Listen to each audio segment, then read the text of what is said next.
I am going to talk about many are called, but few are chosen. I'm going to do a comparison of some Old Testament folks.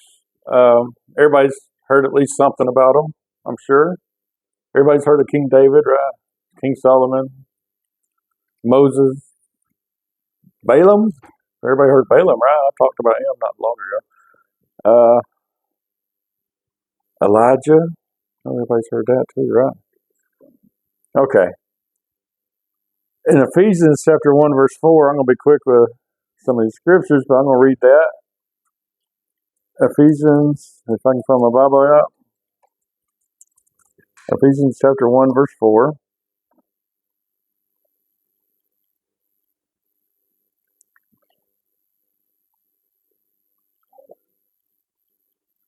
It says, even as he chose us in him before the foundation of the world, that we would be holy and blameless before him in love.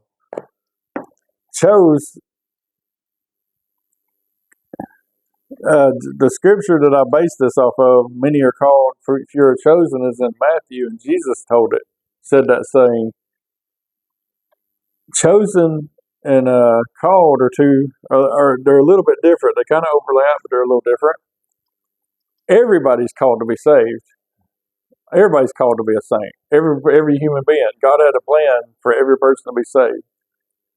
Chosen is dependent on the person that he called. To be chosen, you need to get involved. If you ignore your calling, you're not going to be chosen. Does that make sense?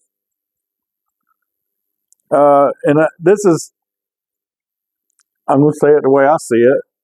I'm going to compare King David and King Solomon. Solomon's kingship ended on a bad note. He was king until the day he died of natural causes, but his son is being punished because of what he did. His son is going to have the kingdom, all of them but one, ripped out of his hand, just for being Solomon's son, because Solomon did things that he shouldn't have done. David did things he shouldn't have done too, but there's a difference. In Deuteronomy, Moses prophesies that they're going to start having kings in Israel. He prophesies that they're going to do it. He says, in fact, I want to go to that. In Deuteronomy chapter 17, this is Moses prophesying about this.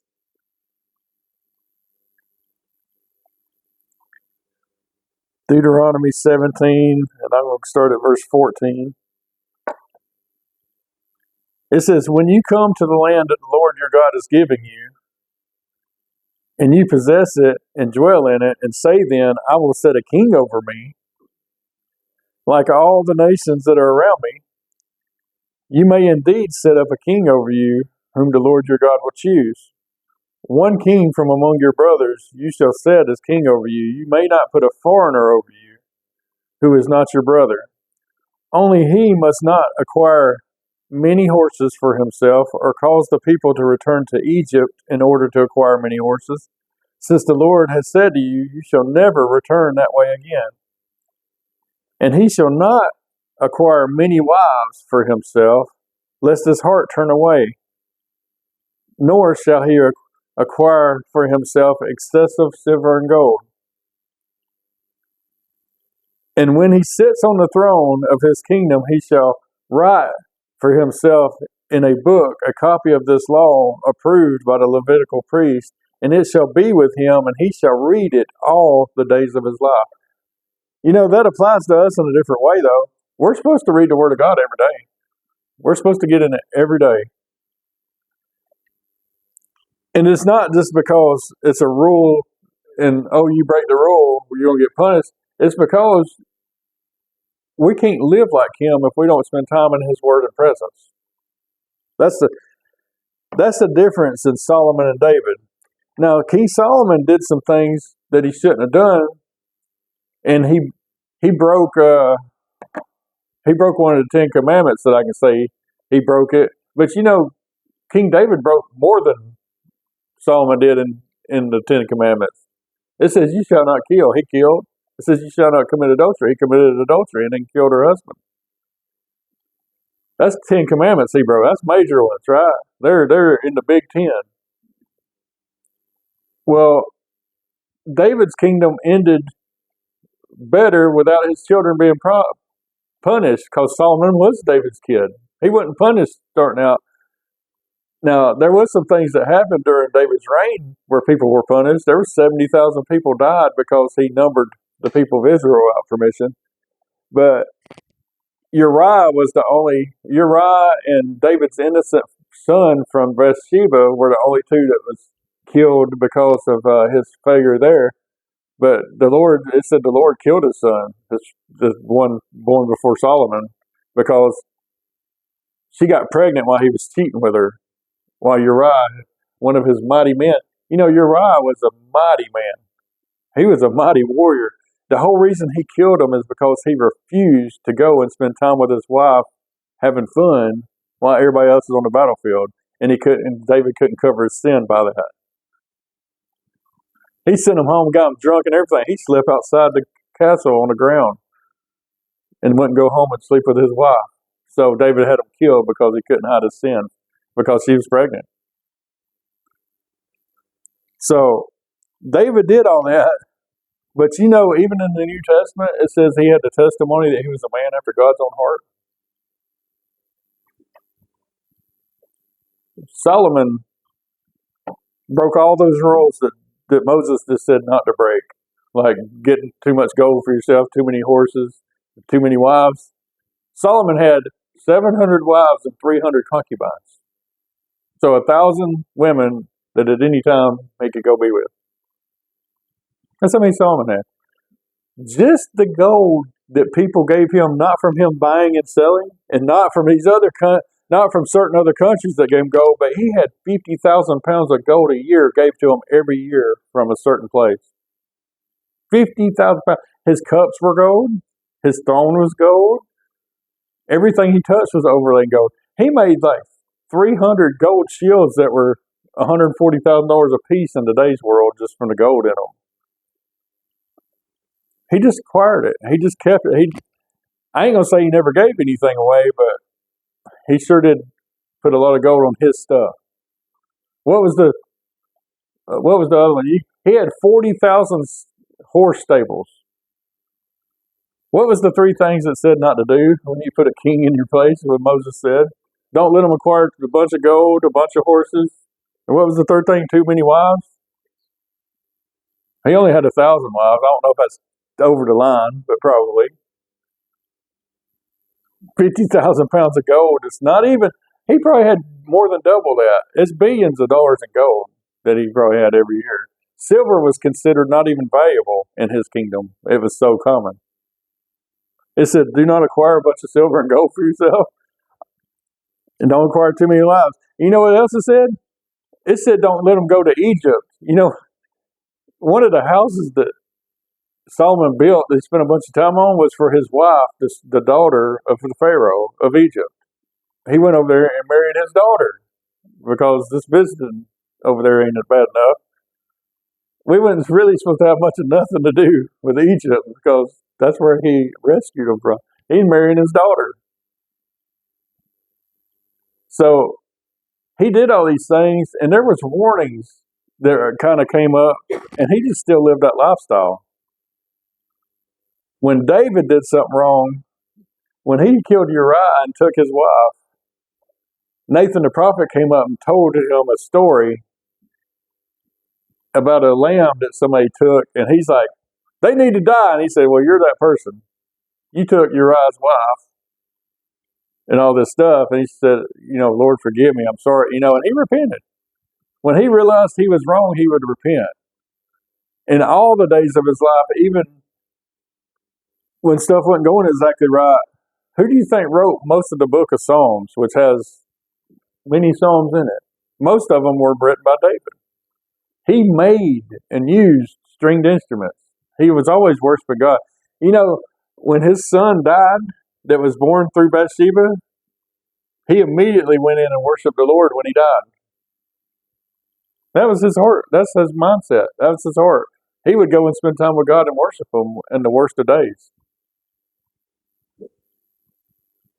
He was a man after God's own heart, even though he wasn't always right. So you see these two kingdoms end way differently. Now, don't get me wrong, David had his stuff he had to deal with, but he was still a man after God's own heart. And Solomon, you just know he ended bad. You can't even say he was a man after God's own heart. He was the wisest man there was, but he didn't follow wisdom. Ecclesiastes is a book he wrote not long before he died. And the last thing he did right in there, the important thing, is to follow the commands of God. So we have those two I'm comparing. I want to compare two prophets. We compared kings. Let's compare prophets. One of the prophets is Balaam, son of Beor. The other prophet's Elijah. You know, Balaam wasn't even an Israelite. I think he's a Midianite. Possibly Egyptian, but he was not an Israelite, but it don't matter because Abraham wasn't an Israelite either when he was called by God. He was the first person to make that people get started. God calls people from all nations, and He always has. People just didn't always answer, or people didn't. You know, the New Testament calls Balaam a prophet, and he was called to be a prophet. And the Bible tells us that if God calls you or gives you giftings, they're irrevocable. He will not take them. Balaam didn't use his right. He could hear God, but he used it for soothsaying and everything else. Witchcraft. Anybody remember the names Jannes and Jambres out of the Bible? You only hear them one time in the whole Bible, the names. And it's Paul writing to Timothy, and he says, just as Jannes and Jambres resisted Moses. That's the sentence you'll hear it in. Let me see. I'm gonna show fruit from both these prophets. Balaam, son of Beor's fruit is Jannes and Jambres is one of them. And you'll see those in 2 Timothy chapter 3. And you won't see the explanation in the Bible, but there's at least three historical documentations that tell who they were. But 2 Timothy, where am I at? 2 Timothy 3, verse 7.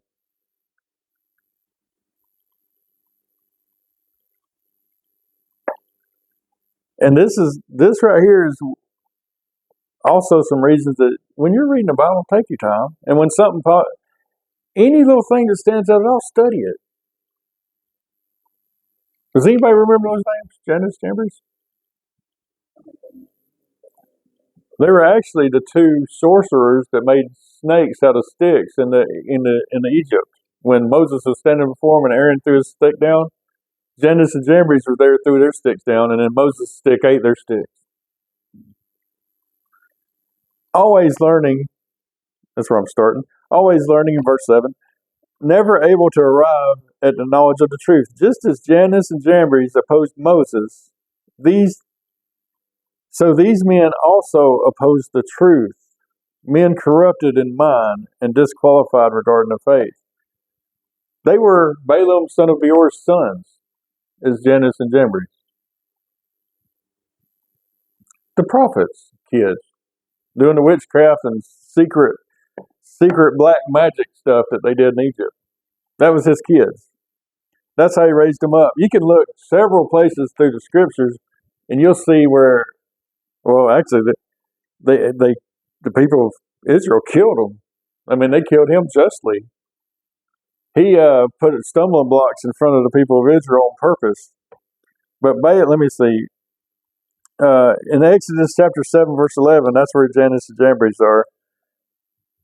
But see, Paul mentioned them just like Jude mentions Balaam, son of Beor, And he also mentions Enoch, a prophecy from Enoch. It's not, those things are not in the Bible, but they're written in books that there's common knowledge to Israel, to Jewish people. They had the book of Jasher. They had Enoch's, the book of Enoch and stuff like that we don't have in our Bible. And there's, I didn't write down the names of those three writings I was talking about because I didn't think that was too important. But those three are not even the ones I'm listing that actually talked about Balaam's sons being Jannes and Jambres. So we have his kids. They were into witchcraft. They were the magicians. In 2 Peter, Peter talks about them. Let me see. 2 Peter chapter 2, verse 15.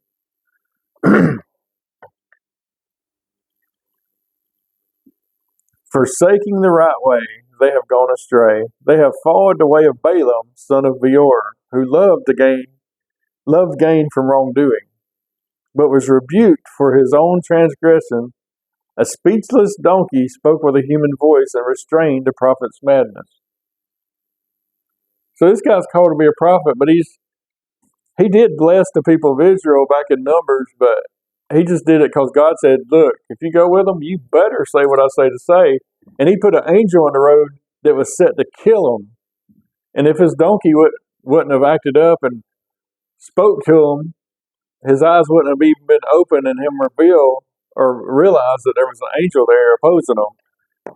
And when he realized that, I think that was there so he would realize God means business. I better just say what he's saying or I'm going to die on this mission. But after that, he did nothing good. He did nothing good for God at all that's written that I know of. And so he was a prophet that just wasted his life because he just did what seemed right to him and what he wanted. In Joshua chapter 13, it says, it tells us about his end. It tells us in, actually later in Numbers too, Joshua 13:22.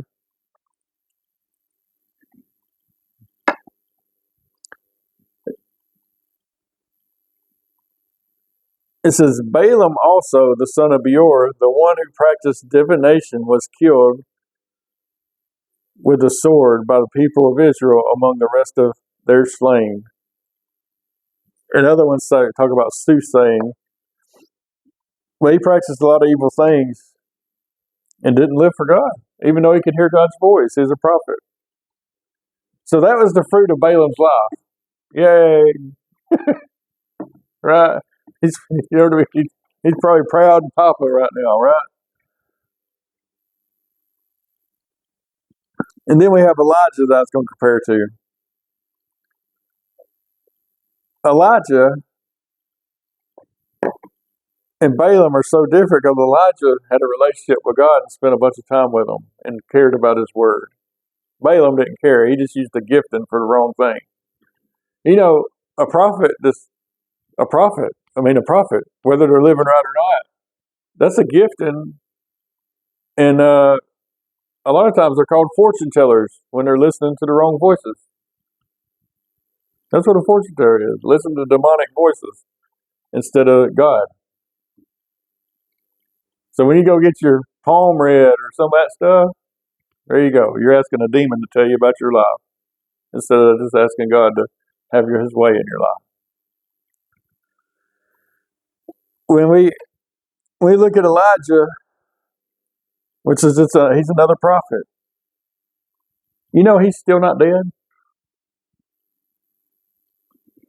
Well, that's a big difference for getting your head cut off or stabbed through with a sword because you're evil. He's still alive. Does everybody know that? He was caught up in a whirlwind and never died. There's two people in the Bible that was taken without dying, Enoch and Elijah. You can read about them in Kings. You'll see that stuff in 2 Kings, but I'm not going to say he was the sweetest man of God, But he was a man of God. You know, King Ahab was an evil fellow, and I believe this is the right king I'm talking about right now. But the king sent men to get Elijah. He sent 50 soldiers with a leader over them, and they came to get Elijah. They come up, and the head soldier says, Elijah, the king wants to see you. Come with us. And he said it probably kind of rude. And, you know, not that you're supposed to revere people, but the prophets in the Old Testament were in such a way that you better at least really respect them. He says to this head soldier, he says, if I'm a man of God, may fire come from heaven and burn you up. Guess what happened? Fire came down and burned up the 51 men. Or whether it's 50 or 51, whatever it was. So the king sent 50 more. And that guy didn't learn from the first one. And he said, the king wants to see you, come with us. Or he says, man of God, the king wants to see you, come with us. If I'm a man of God, may fire come from heaven and burn you up. Fire came up and burned up 50 more. He just killed 100 or 102 people. Does that mean? Anyway,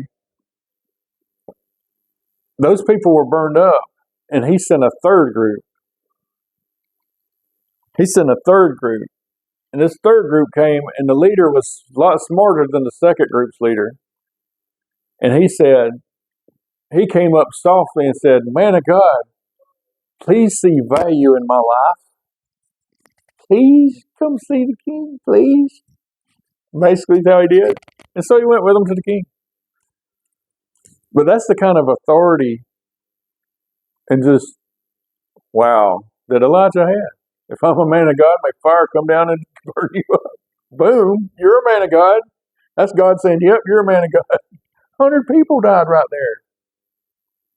That's called a mass something in today's world, right? It's a mass whatever, however they died. Genocide almost, you know. I mean, but that's Elijah. Fire came down. And then he spoke to Ahab and he says, there's going to be no rain until I say there's going to be rain. And for 3.5 years, it did not rain until he said it was going to rain. Wow. That's the difference. That's the difference in, I don't know if I'll say it like that. Yeah, I don't know. Some people can have their little 5-minute devotional, and that's all they have to do with God. Well, that's the difference in that. The Balaam and Elijah, the difference is not spending much time with God or treating God as God and giving Him your life and spending that time with Him. It makes all the difference in the world, whether you know it or not. And if you've never done it and never lived it, you'll never know. But that's the reason Elijah was who Elijah was. That's the reason Moses was who Moses was. Yeah, God chose them from things, but they listened and actually respected and loved and gave their lives to God. I mean, what did Moses do for himself? Man, them people were butts to him. I don't know a better way to say it. And he fell on his face on a regular basis to keep them from getting killed by God because God thought they were butts too. Yeah. But the biggest testimony is probably getting took up in a whirlwind without even dying. God probably liked him pretty good. It says there were chariots of fire present, and then a whirlwind came and took them up. Because Elisha was there and saw him. Right? And Elisha's another one. He was his protege. All kinds of good things happened, but it's because their lives belong to God. You look at King David and how many Psalms he wrote and how much he spent. He just spent time with God all the time. I mean, a lot of these places, I don't even know how he'd write something down. He's hiding in caves and running for his life and all these things. But he always spent time with the Lord and worshiped the Lord and spent time in His Word. What's the first Psalm say? I'm going to read that first Psalm, just the first 2 verses of it. Psalm 1, starting at verse 1. Blessed is the man who walks not in the counsel of the wicked, nor stands in the way of sinners, nor sits in the seat of scoffers, but his delight is in the law of the Lord. On his law he meditates day and night. In other words, his Bible, his word. That's in the first paragraph, first two sentences of a man after God's own heart. And what does it say after that? It says, he is like a tree planted by streams of water that yields its fruit in its season, and its leaf does not wither. In all that he does, he prospers. You can see that all through the scripture, but people don't dedicate enough of themselves to even find out what life's like in God. We just taste. We just taste and keep going up and down. Roller coaster living. It's not a roller coaster. If you give your life to him, it's no roller coaster at all. But the church, I don't know, the church is too comfortable with God, I guess. We really need to have the fear of the Lord again. We need to have the fear of the Lord. It says that's the beginning of the wisdom in the Word. You can look at Jesus' life and how much time he spent. He'd go off by himself and spend time on the mountain praying and just get alone. He'd get disciples alone. And we need to get ourselves apart from everything else, and spend time with the Lord. I think I'm going to stop right there. That was a short, power-packed one.